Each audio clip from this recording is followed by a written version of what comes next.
Live from the Tech Talk studios in the nation's capital and the heartland of America, it's Tech Talk.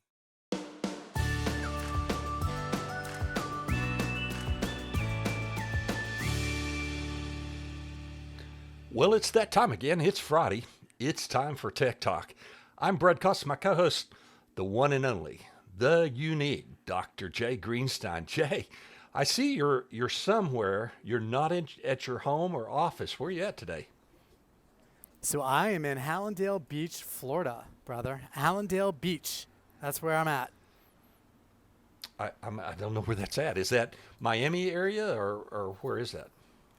Yeah, so that's it's like midway between Fort Lauderdale and Miami. It's right on the ocean, so our guests can see a little bit. That's the ocean right back there, the Atlantic. So yeah, that's where I'm at. My parents are moving to California, and so it's just time to get them out of this apartment. And so I moved them out today, which is always fun. Like moving is just like the best fucking thing you can do ever. So much fun. You got to do that about every 10 years, just to clean your house out, number one, and to humble you. But I have sworn I will never move again. Never move personally again. There's going to be other people doing it if it happens. So you're a good son, Jay. You're a good son. It's truly unbelievable how much crap people accumulate in their lives. It's unreal. And I'm just as guilty of it. I mean, Courtney and I talk about it all the time. Like, oh my God, we got to get this crap out of our house because it's just making us crazy. But yeah, it's all good. That's great. Love my parents. That's happy great. to do it. So happy it's done. Yep. Hey, we have a very special guest today, and why don't you introduce him? Let's get started down the road and get him introduced, and let's find out what he does. It is my pleasure. So today's guest is Mr. Jeff Lesher, and I've known Jeff now for well over a decade. He was actually introduced, I will never forget the day that we met, introduced by a mutual friend of ours, Derek Coburn. We ended up being founding members of the same entrepreneurial group together, and Jeff is my personal coach. He is my very good friend, my mentor, and someone who has literally changed my life. So it's great to have Jeff here today because he's going to share so much wisdom. And so I'm excited to have you. Hey, brother. Glad you're here. I'm glad to be here. I've never heard of Hallandale Beach, Florida, or wherever the heck that is, but you are a good son, and that's an important thing to be. And when it comes to crap, if we just think about this as a point of entry, we all carry around so much crap with us. Some is literal, some is figurative. And the more of it that we can recognize, number one, quarantine, and I use that term advisedly in the moment, number two, and ideally dispose of, number three, the better off we're going to be. If you ever saw the movie with George Clooney, Up in the Air, he does the whole thing about the backpack and all the stuff that you put in the backpack, and it's weighing you down, and if you take the backpack off, you can run really fast. I love it, Jeff. What a great way to start the show. So Jeff, maybe you could just tell the audience a little bit about your experience, and what drives you to do the work that you do every single day. Yeah. So, somebody asked me recently. I have the privilege of working with a number of colleagues who are, we'll say, significantly younger than I am. Because that's an absolute fact. And one of my colleagues recently asked me, how did you get to where you are? And of course, the first thing I want to know is, where the heck do you think it is that I am? So I can answer that question. But then the answer was really, I've taken a relatively serpentine course if you looked at it moving forward. But if you look at it from the perspective of where I am now, it all makes perfect sense. I've been working for money to make money since I was about 8 years old, whether it was doing chores in the house, cutting lawns in the neighborhood, doing direct mail, which many of your listeners will not know what that is, but I used to get paid by the piece for sticking a label, an address label, on a folder that would then get mailed. And I mention that element of my experience specifically because everything you learn, you can apply. So I worked in direct mail as a kid for, a few cents per piece. And then one of the jobs that I had, that I created, which is another story, for the George Washington University, where I ran graduate programs in the School of Business and Public Management for 6 years, we started at a time when direct mail was still a thing. We created these really fancy glossy folders and we sent them out to employers and prospective students and so forth. And I was having trouble getting that stuff through our internal mail house. And when I called to find out about it, the guy told me, well, it takes a long time. And I said, well, here's the number of pieces going in, the number of pieces assembled I need going out, and I'll make you this bet. If I can move X number, per hour, and I'll do it in a 15-minute segment, then your team has to commit to meeting my deadline. And I was working out in Virginia where we had opened a campus. So I drove into Washington, D.C., where they're headquartered. And I went to the mailroom, and let's just say I blew that motherfucker out, okay?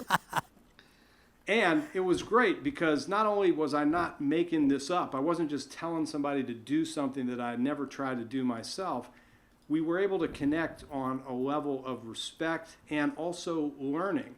So I shared a way to think about the possibility and to apply it that was productive for me and was productive for him and his team, and ultimately productive for hundreds of students that we had come through our programs that learned about us through these fancy glossy folders. So that background, fast forward to where I am today, is really about helping organizations by helping the people who make up those organizations. Like, organizations are not inanimate entities.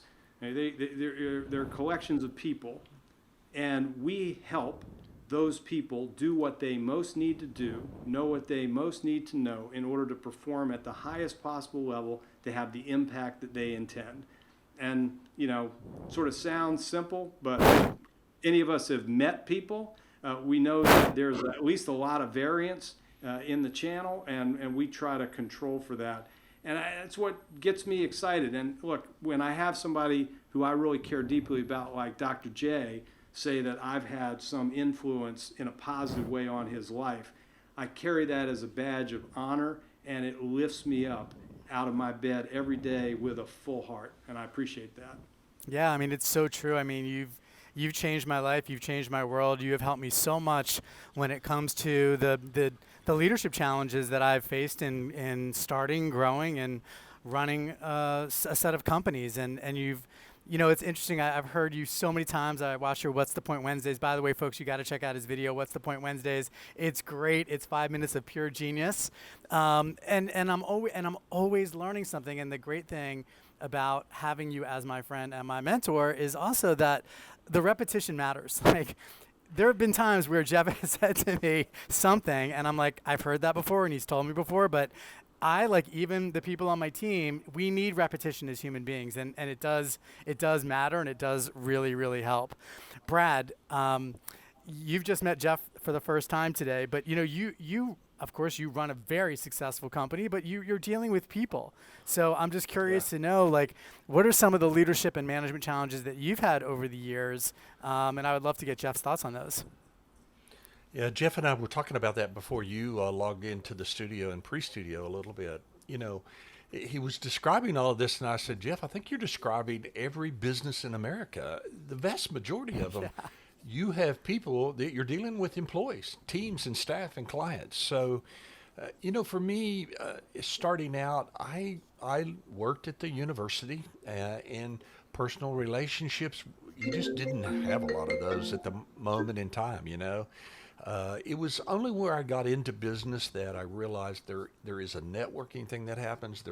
You have to build those relationships. Matter of fact, today, out of all the businesses that I've started, I've been involved in, that I've bought, I've sold, it really boils down to personal relationships and understanding how to groom them and keep them alive. You and I are a result of that also. You and I met, a long time ago in Arlington. Yep. And you didn't really know me other than what you'd probably read or been told about me. And, I took it upon you. You gathered in and we grew a relationship and network, and it's a groom thing. So, Jeff, I believe in everything that you said. I believe those things are very, very valuable points in a business. And how can you, let me ask you this question. How can you apply that? I understand how you can apply it, but tell the audience, how can you apply that in the healthcare industry? Much like what you did with Jay, I'm assuming.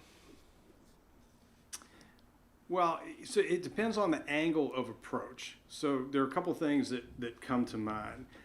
I just had a graduation ceremony earlier today with a pediatric practice that I've worked with in multiple stints. In other words, we work together for a period of time, then we take a break for some reason, and then I get called back in. And one of the reasons that we get called back in, we're going to take another break because they are so basically overwhelmed because of the volume of COVID that they really need to, as I described it, on your phone, when you're running your battery down, it goes into low battery mode or power mode. And it allows you to use the phone for essential functions, but you're not going to be playing, a game on the phone. I didn't want to go specific game, and date myself. So we left the game part out. But they need to focus, but what they can't do is stop being leaders.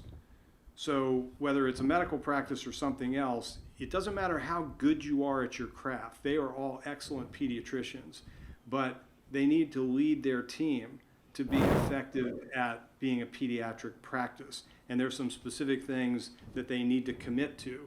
The data, it's like we need proof of this. The data are resoundingly that interpersonal relationships are the most important thing in someone's job satisfaction. And the relationship between the individual and his or her supervisor is the most important interpersonal relationship. And the relationship exists whether you want it to or not, and however it actually is versus the way that they want it. Like, there is a relationship. So you have the option and the opportunity to make that relationship really powerful. So that's one dimension, is you got to run the business of a health practice, because you got to bring in more money. Last time I checked, even for not-for-profits, you got to bring in more money than it costs you to run the joint to stay open and do the work that you do. And the second part of that, very briefly, is what's the relationship with the patient? That they are in fact a customer. And I think the more expert we are in certain areas, the more we take for granted that people will come to us. It's like the old brick and mortar retail mindset. Build it and they will come. And universities, by the way, having worked for one, are of the same mind. And it turns out that's not true. It turns out that at best there are, or at least I should say, there are other places that they can go to, and they will. But in reality, if we want to give them the best care, we have to care for them in a way that may go beyond just the technical expertise that you bring to the table. I love that. And I got to tell you, Jeff, when I was growing my practice, it was years before you and I had met, I think I was a good clinician. I worked and I studied and I got post-grad degrees in sports and all that good stuff. And I was a good clinician. Like that got me to a certain point. But I say this to my team all the time. I'm like, one of the reasons why I was so successful is because the person standing in front of me knew I fucking really gave a shit about them. Like, that I really fucking cared. And that, like, if I couldn't help them, they would know it, but they knew I would do anything possible to try and help them. And I would also be very honest with them. If I couldn't help them, I would try and find them the place where they could be helped. And that was, I think, one of the main reasons, if not the main reason, why I was able to grow, my practices when I was seeing patients every single day. So, like, I completely align with that, and I talk to my team about it all the time, because in the whirlwind, sometimes it can be easy to forget that human component. You're doing your best to try and help fix that person, and sometimes we just miss that emotional connection, which is, like, critically important. Yeah. Well, yeah, Jay, let's get. Go ahead, Jeff. No, go ahead.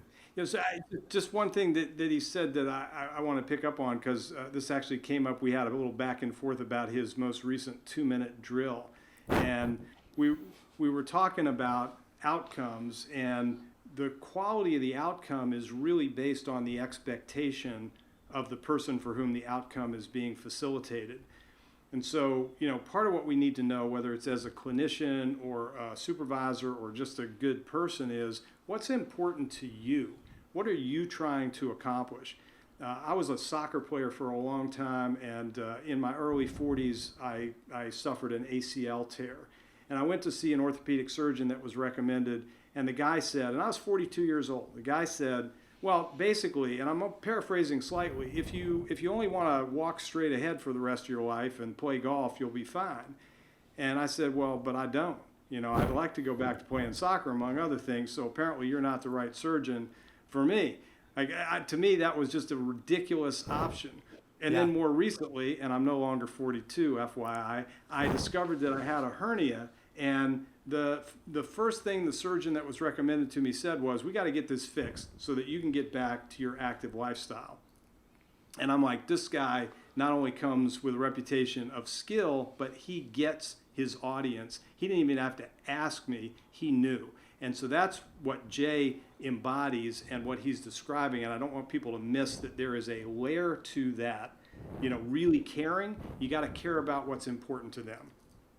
Great point, Jeff. Thank you. I love that. Yeah, those are great points. And let's take a quick break. I want to come back and ask you about the different types of relationships. You mentioned the one, Jay, you were talking about a real relationship that you really gave a crap. That's a part of one type of relationship, but I'd like to hear Jeff's opinion on some of that when we get back. Let's take a break. You're listening to Tech Talk. I'm Brad Cost, our co-host, Dr.Jay Greenstein, our guest, Jeff Lesher. Thank you very much. We'll be right back. Listen to the future of healthcare with the data jocks of talk. It's Tech Talk.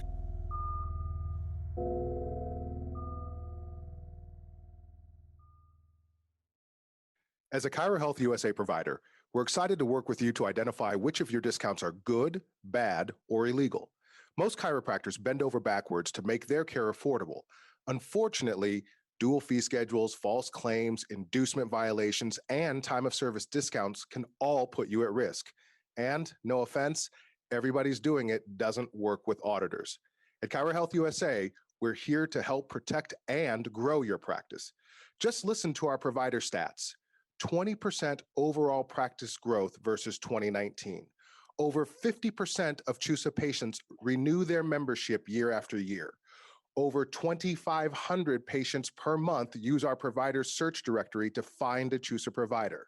At Cairo Health USA, our purpose is simple. It's to improve the quality of life for our doctors, their teams, and their patients.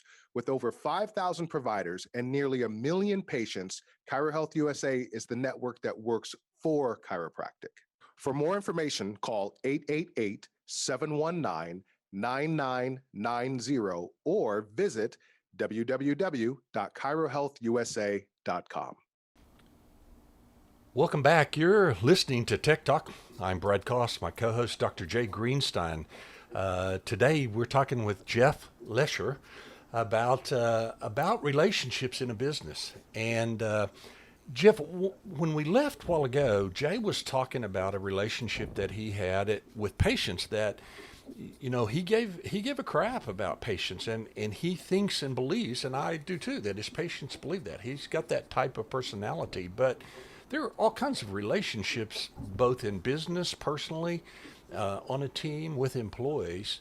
And I think it's important. Give me your opinion and talk a little bit about all of those different types of relationships and how they can grow, what's appropriate, how do we make them better? Yeah, it's a big area. One way to think about this is we don't want to have a relationship with everybody or every kind of somebody. And there is a really good article, not that recent anymore, in the Harvard Business Review called Stop Delighting Your Customers. And the essence of the article is to understand that great business, and again, I'm going to stick with the idea that medical and healthcare practice is business just as much as anything. It just involves a different provision of service and maybe a different level of import. So the more important the relationships. But if Jay's, just in the traditional chiropractic and rehab type of approach, if he has people who either suffer an injury in a particular way, or I think more fundamentally aren't committed to the process of getting better in the way that his team is committed to applying the science to get them better, then they shouldn't get into the relationship at all. The best relationship to have with those prospective patients is to not have a relationship. Because in most instances, and this is really broadly applicable, when we make the mistake of looking the other way at not only the red flags that exist, but that are being waved in front of our faces back and forth, we lose. Everybody in that scenario loses. And what's really weird about that is too often we lose over an incredibly protracted period of time.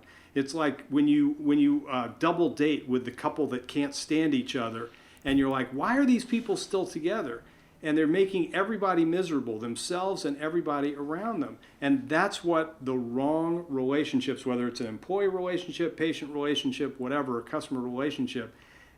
My best advice, honestly, Brad, is don't get into the relationship at all. If you understand what good is in a relationship, then test for those criteria, require that they're met reasonably, and then move forward, either with that person or without that person. Man, You that's know, just I had great to, stuff. I had I to love it. learn that in business. I had to learn that in business. I got involved in a business that was a sleep disorders clinic and an imaging company with two other people. And one was, it just was, I was sort of the financial party involved, and it was a $2 or $3 million investment. And my banker kept just saying every month I was having to go to these other two and say, dude, write me a check, write me a check, write me a check. And he knew that it brought a lot of pain to me because I don't want to do that. You know, if you make a commitment, you need to be writing that check on the 28th of every month and making that payment. And it was a serious payment. And finally, my banker said, Brad, I want to take you to lunch. And, he said, my dad used to tell me life is too short to dance with an ugly woman. And I couldn't, Jim, how are you trying to relate this? And he's saying, you're in a relationship in business with somebody you don't want to dance with or is far too ugly for you to be dancing with. Get out, get off of the dance floor. You should have never got into it. And I learned that lesson. And today I don't get into partnerships. I don't get into businesses with people that I don't trust, that are unprofessional, that don't reflect the same images that I do. I just don't do that. And I think that's sort of what you're talking about. Same thing can apply to marriage. Look for those red flags. Don't get into it. Don't jump into it just because it's business. And Jay, I bet in your profession, that would be hard for a lot of chiros to push business away because it's not a good fit and it's not a good relationship. Yeah, I think you're right, Brad. I think it's not easy for a provider to say no to a patient, period. One, because they want to help. But two, because there's a financial interest in it, right? You're going to make more money if you're seeing more patients typically. So I would agree with you. It's not an easy thing to do. And, but Jeff is, as always, on point. Because those patients when they walk through your door, and those patients when you're doing the history with them, and that they are not going to be the right fit for you. And in fact, I'll give you a very quick example. We had a patient like that who is not really the perfect fit for us. Maybe our clinic director didn't realize it at the time, but that person ended up leaving a really bad review. Now we get lots and lots of really phenomenal reviews, but because it wasn't the right fit, it was a stain on our brand, and I feel bad for the patient because she didn't have a good experience, and we could have helped her find a good experience elsewhere in a place that wasn't like ours. So, Yeah. Jeff, and when you have, and just the footnote that when you have, there's not just philosophy to this, there's economics to this, and the opportunity cost of expending a ton of energy, time, resources on the wrong people is actively counterproductive. Like you're not able to take on the good patients, and you also put your team at risk when you invest their resources in working with the ones that just, if we're being polite, don't fit, and in so many cases are toxic. They have this active corrosive effect, and it costs you something. So you're looking at it through one end of the telescope, if you will, and seeing the potential for revenue and assuming profit. And I'm looking at it from the other end and saying it's costing you the time, energy, and resources to get more of the right people in who will be profitable in the way that you want them to be. Yeah, I think this applies not just to patients, Jeff, but maybe even more so, but at least as much as it relates to the people that we hire and bring into our culture. And you helped me through a very challenging time. I had someone who was with me a very long time. I consider him a very good friend. And we worked and we built the company together for a period of years. But at a certain point, things were going south. And you were able to help me quickly realize, and I think him over time realize that, okay, you can still love each other, but that doesn't mean that it's going to be a good fit together. So maybe, I know that you've had so many experiences. You even said this is like a 5-star diamond subspecialty of yours. You're like the Yoda or the Obi-Wan of this particular issue. I know there's a lot of docs out there because I see them and I talk to them when I'm at these conferences, and they have these challenges with letting go of the people that might not be in the right seat or even on the bus anymore. So maybe you could just share your knowledge about that. Yeah, there's wisdom. It is a deep area. I like being compared to Yoda since I'm wearing kind of olive here. So I wonder You're much more handsome now. I should speak in some sort of reverse grammatical way. Do or do not do. There is no try. There's no try. It's my favorite quote. So part of it is, and Brad likely has encountered this and maybe even heard this expression, in entrepreneurial businesses, there are 2 cycles. The first cycle where you hire your friends, and the second cycle when you fire your friends. And the firing of the friends is usually when you're either reaching the level of success that you intended or evolving into the next stage of the business. And what happens is, we were talking at the beginning of this about helping to move your parents and the stuff that we accumulate. We tend to value the things that we've had for a long time as though they have the value today that they had then. And that, the clothes that we bought 20 years ago may still be in style, or as my mom always encourages, they could come back into style, and you don't want to be caught having gotten rid of something that you now have to go and buy. I think I have a pretty good idea, by the way, in the category of fashion for things that are never coming back, at least for me. So I'm just going to go. You do wear it well, brother. You wear it well. But with our people, we are, and this says a good thing about us, we are attached to them emotionally. And that causes us to lose the clarity of vision. And importantly, not just for what is best for us and our business, but what's best for them. I mean, this is something that Cameron Herold wrote about in his book, Double Double, and most people could really relate to, that the person who is suffering the most in the circumstance of bad fit, either because they shouldn't been in the role at all, or the time for them being in that role or in the organization, or both, has passed, is that person. And the person, and you'll remember that in this arc that you described. So this is what happens. I'm a trained professional. Don't try this at home. I can come in and in a very short amount of time know that somebody's gots to go, right? They need to be got. And the question becomes, how do I help the decision maker, usually the executive, owner, whomever, make that decision and do so in a way, and then execute in a way that is humane, that respects dignity and really is thoughtful in all regard. And then have that conversation. And sometimes it's a trial and error, but I can't rush them to that point. I can only help sort of guide them towards it. But it needs to be recognized based on, again, what the needs of the business are in the moment and moving forward. And then when it is ultimately expressed to the individual most affected by this, they are the least surprised and the most appreciative. And we had the moment that I was thinking of, we had a dinner together. And we had been talking about this for a while. We talked about it together. We talked about it individually. I had meetings with him.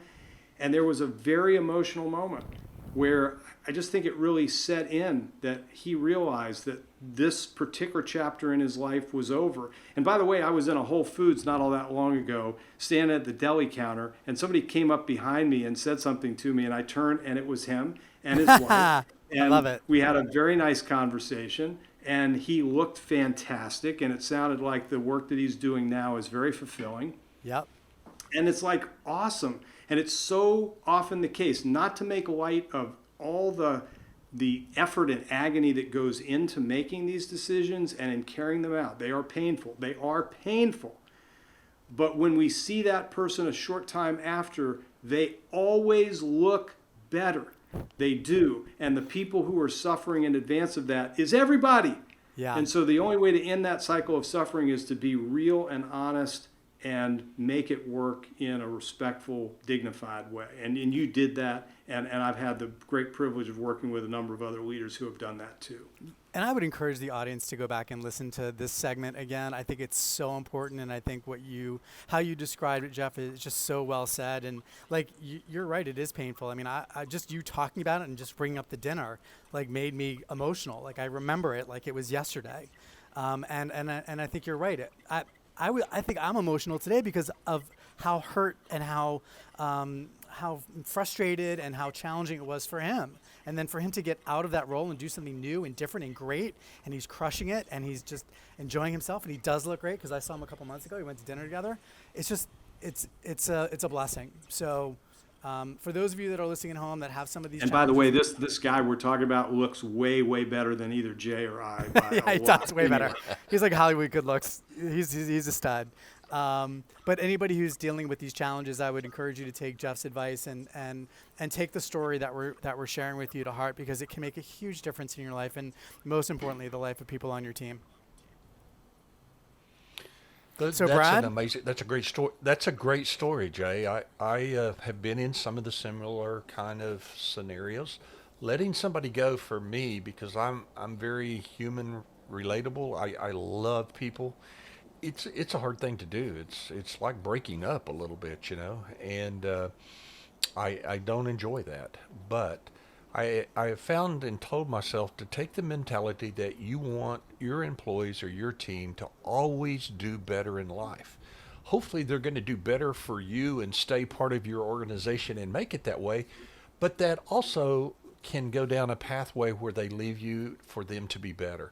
And if you really care about humans and life, you have to adopt that attitude, because you don't know the past, all the various paths that are out there to go down. And if you think that there's a singular path, you're setting yourself up for a lot of heartache in life and employees and relationships and friends.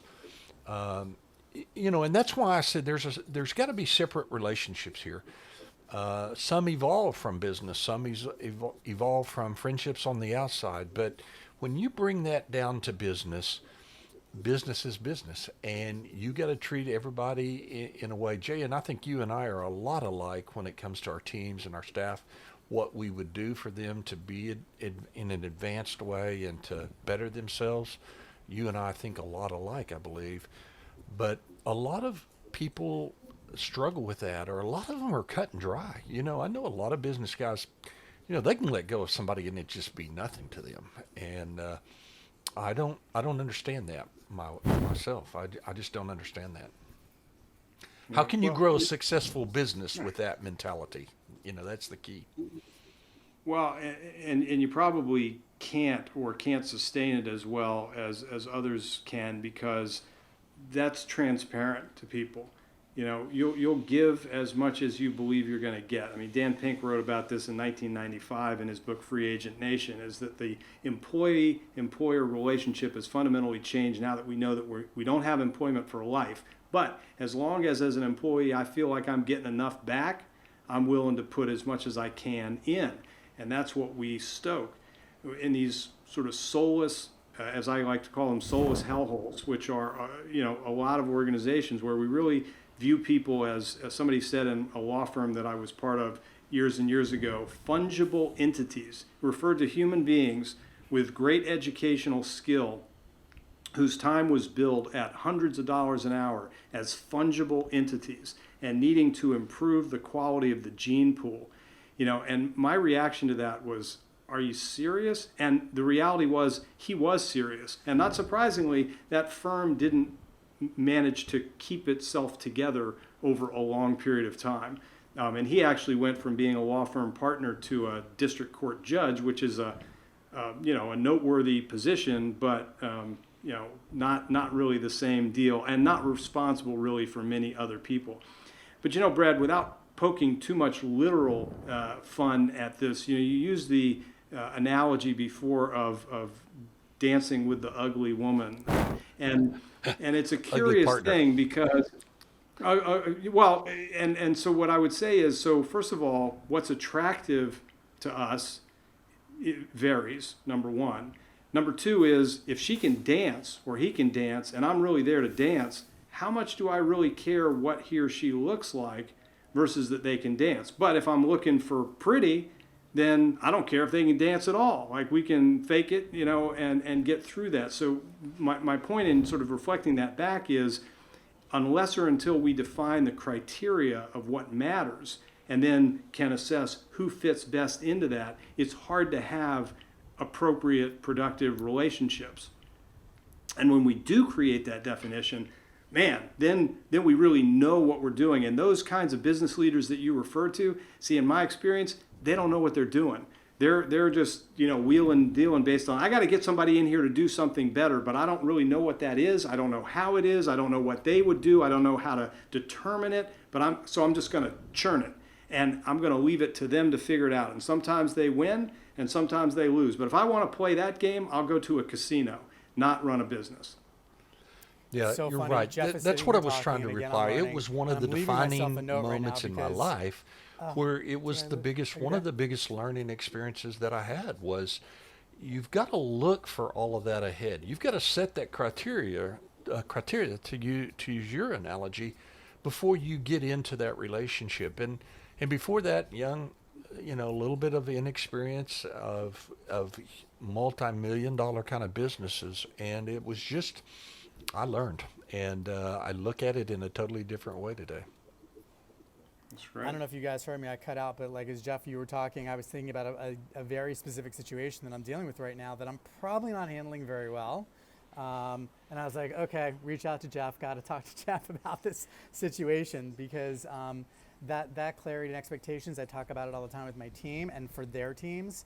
But when new circumstances come up that don't necessarily look the same, sometimes you need a little bit of help and support. So I'm glad that you just said what you said because it reminded me I needed to talk to you. Brad, I know we Yeah. got to take a break, but when we come back, I got some questions for Jeff. I'm going to put him on the hot seat. We'll do that. You're listening to Tech Talk. I'm Brad Cost, Dr.Jay Greenstein. Hi, I'm Dave Klein, co-founder and director of business development for PayDC, the chiropractic industry's leading developer of cloud-based integrated practice management software. PayDC is fast, easy, and affordable to use. PayDC will significantly help you improve your practice in three main areas. Number one, it will help you reduce the amount of time needed for training. Number two, it will help you increase your revenues, both from insurance companies and your patients. And number three, the system is based on federal law, improving the quality of your documentation and helping you tell a better story of how you care for your patients.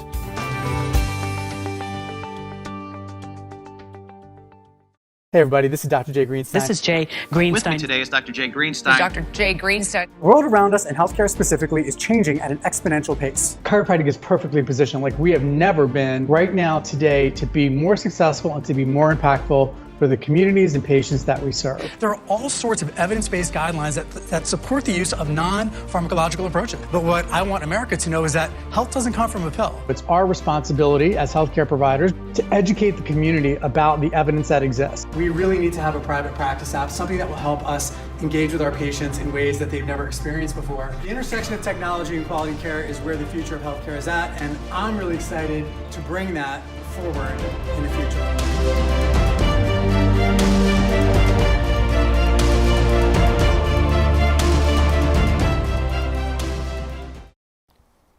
Welcome back. You're listening to Tech Talk. I'm Brad Cost, my co-host, Dr. Jay Greenstein.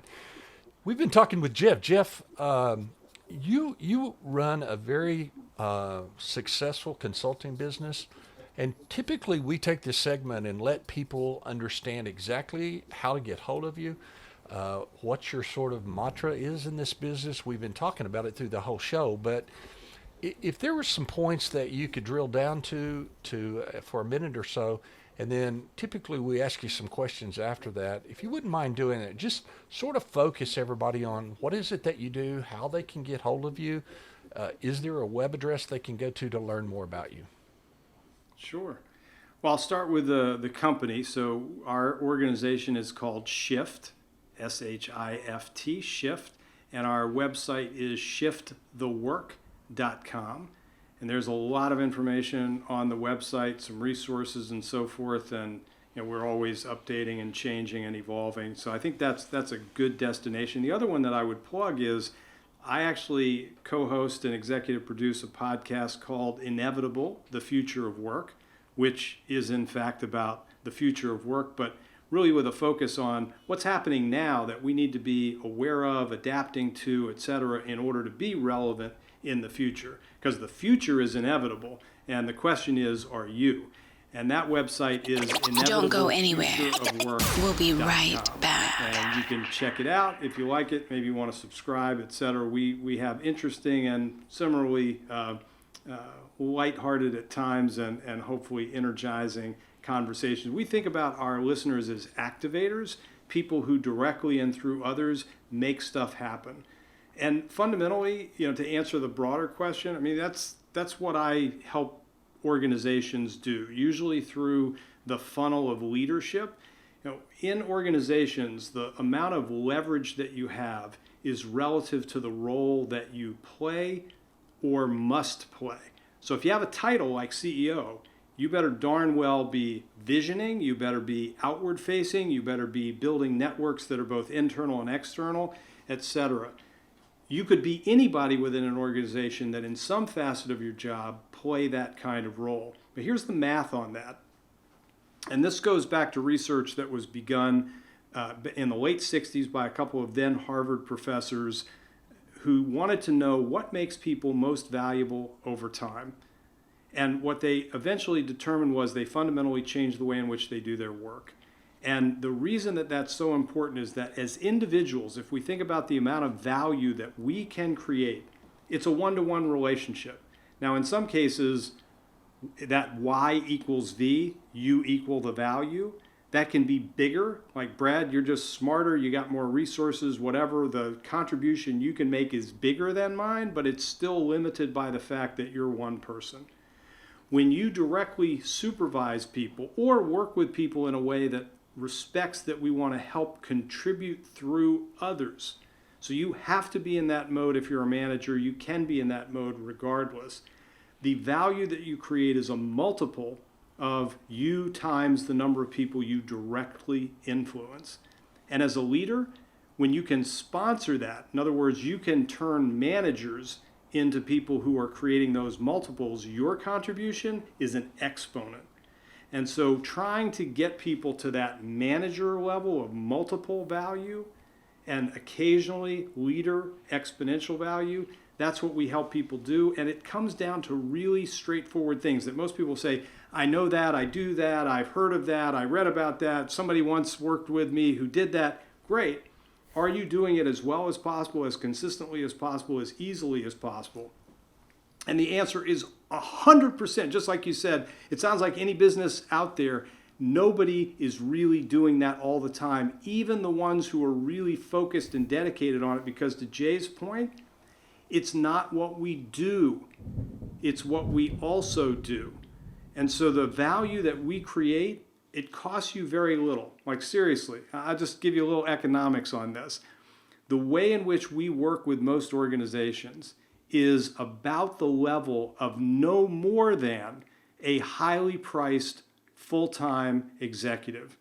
And in most cases, less than that. And the question for an organization has to be, is it worth it for you to invest $120,000, which is what I would call a mid-level role in most high-level organizations, to be consistently, sustainably better through intent, through clarity, and through quality of execution? And if the answer is no, then you're crazy. And if the answer is yes, then call me up through shiftthework.com and let's get going. I love it, dude. I love it. What a so I'm pitch. going to do some What a rapid fire pitch, Jeff. questions. Yeah. I want to do a rapid fire questions. Ready, Jeff? Yep. Okay. Question number one. What's the number one biggest mistake that you see leaders make? Wow. It's not telling people around them the truth that they need to hear. They tell me, and they have to be coached to tell them. Love it. So when you coach them to tell them, can you give us just a little snippet of what that looks like? And I know there's so many scenarios, but rapid fire, a snippet of you talking to a leader about how to have those conversations. Yeah. So I had a conversation today with a great client who needs to have a conversation with a very senior member of his team. Not the first conversation he's had with him, by the way, who basically showed up at a meeting recently and was a dick. And we have been trying to help him de-dickify for a long period of time. And he's had a pretty good run, but he's back to his old tricks. And so the question that I want the leader to ask of his team member is, what were you hoping to accomplish by sharing that feedback when you did the way you did? And the reality is that he was trying to accomplish some things in all likelihood that are okay, but he went about it in not only an unproductive way, but a counterproductive way.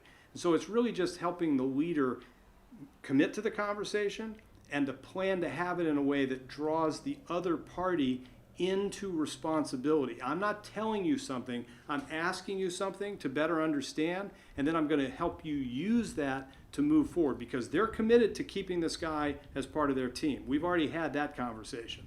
And so how do you do that productively and that also is not destructive, because he has a negative impact on others?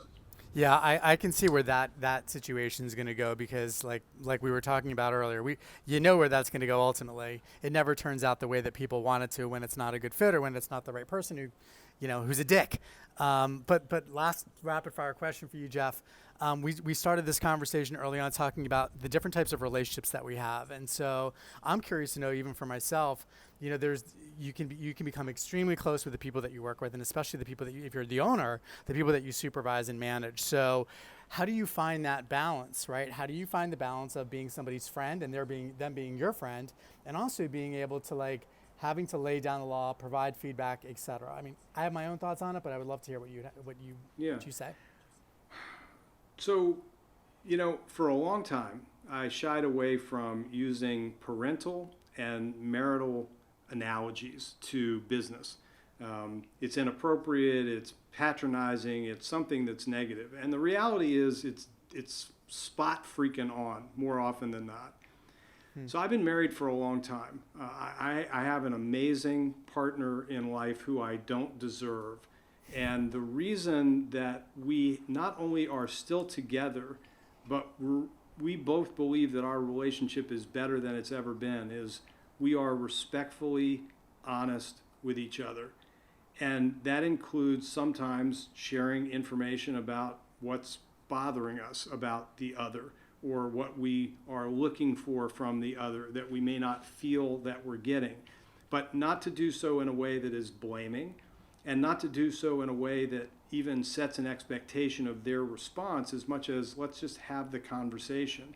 So to your point, do we attach ourselves? Do we feel close? I mean, I told you I had this graduating sort of meeting with a client that I've worked with off and on. I've already left them 3 times. This is the 4th separation.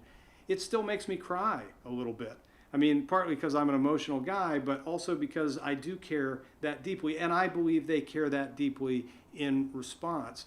But if you love someone, not only can you set them free, like Sting sang, but you can actually tell them what they need to hear in a way that they can hear and feel supported in. And honestly, many times over the last several years, people have said the number one thing that they value in me is my ability to tell them something that they need to hear in a way that doesn't feel bad and that actually helps them get better. Yep, I've had that experience many times, my friend, so I completely agree with that statement. All right, that was some good rapid fire, brother.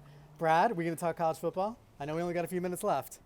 And can I just note that I went as an undergrad to the University of Virginia, so I don't even know who we're playing because it doesn't matter. Yeah, I've got a question I want to ask Jeff that I don't think we brought up is, Jeff, you've got a lot of amazing information and process here, but Where did you get that? What's your education? What's your background? How did you get to the point you are today? Yeah, well, so a little bit of it was what I was alluding to earlier, which is a lot of different things. Like I've been fundamentally a sales guy in a lot of different roles. Radio Shack. I learned a lot about different industries. I'm kind of a quick study. I can gain credibility well. But as far as education, as an undergraduate, I double majored. Government was the major I thought was valuable because I was going to go to law school. And then I majored in something at Virginia at the time, which sadly doesn't exist anymore, called Rhetoric and Communication Studies. And the reason that it doesn't exist anymore is people wanted to come to the school and study broadcasting. But what Rhetoric and Communication Studies helps you understand is audiences, audience types, small, large, more educated and not, and the means through which to engage those audiences. Hugely valuable and totally misunderstood in the marketplace. And then later, after having a lot of experience working for or within organizations of some consequence, because I worked for a university, I took advantage of going to graduate school essentially for free, and I got a master's in organizational management. And that was helpful, but it mostly validated that a lot of the stuff I had learned along the way made sense. Today, I try to read a lot, and educate myself. There's so much great stuff out there, you can drown in it. But if you can pull a thread or two from a lot of different things and weave it into a fabric that suits the needs of you as my client or somebody asking me for assistance, then you've done something valuable with the knowledge. And one of the things I'd like to do is to write a book to encapsulate some of these things, but I don't want people to ever read the whole book. I want them to find something in there that resonates with them and use that and be the association they have with my book and have a bunch of associations with other books as well. Well, Jay, we've come to the end of the conversation, and it's fall, it's football season. Tell me, what are your Buckeyes going to do this weekend?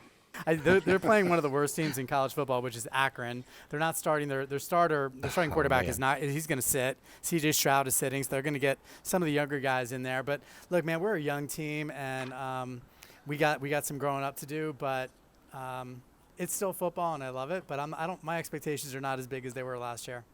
Who do you guys play?